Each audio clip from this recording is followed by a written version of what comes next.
Do you trust your government?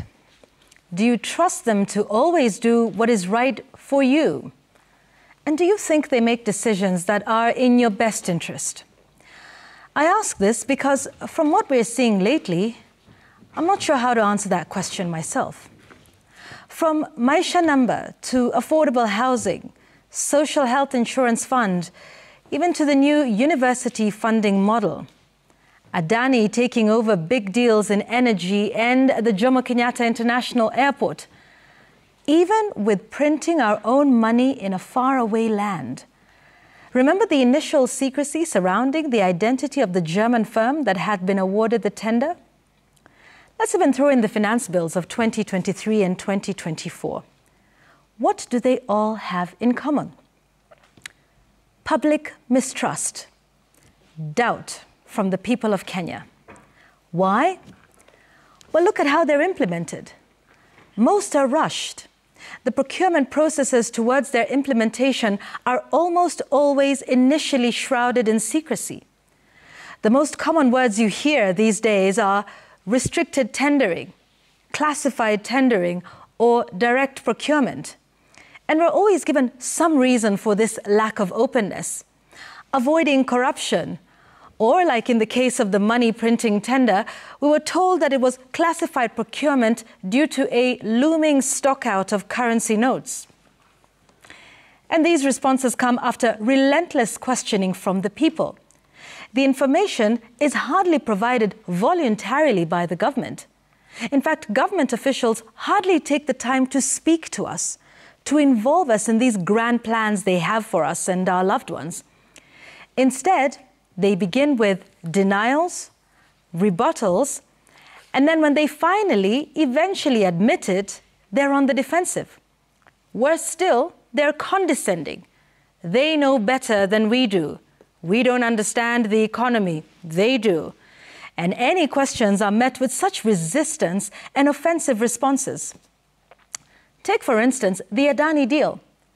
Kenyans did not hear about this proposal from their own government.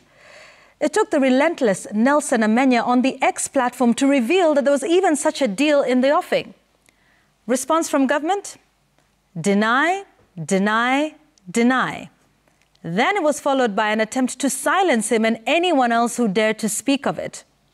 Finally, acceptance that such a deal was actually in existence. Thereafter, it was what we now term as mchezo wa tauni. Inability to explain key aspects of the deal. How was it procured? How much are we paying for it? How long will they run our airports? The back and forth. At some point, you've seen the posts by even the president's advisor, basically shutting down anyone questioning him and the government he works for and all of these deals. The admittance from him and others that high-level corruption actually exists, including its justification. And haven't we seen the same with such a key plank as the national health insurance? Government officials who are implementing this plan can barely give satisfactory answers to a very simple question. Why? Why SHIF and not NHIF? Why the hefty amounts?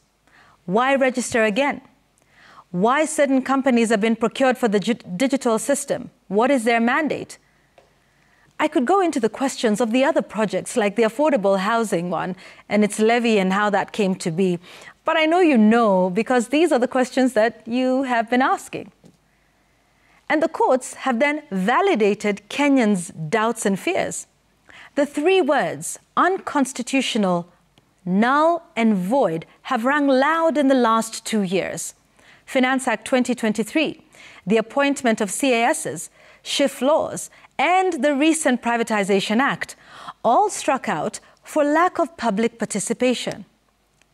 So why aren't they involving us in these projects that are supposed to be paid for by us, through our taxes, and to supposedly benefit us? Why the secrecy? Why the disdain from government officials when we ask questions? You see, it is this behavior of government officials that has continuously eroded trust in our government and the doubt that they have our best interests in mind when implementing these big projects worth billions of shillings. Folks, if you ask me, Our biggest problem in this country is that we have a huge trust deficit. And who can blame us? They say one thing and do another. They say one thing and flip-flop tomorrow. They try to shut us down when we ask questions. In such an instance, there can be only one assumption to make.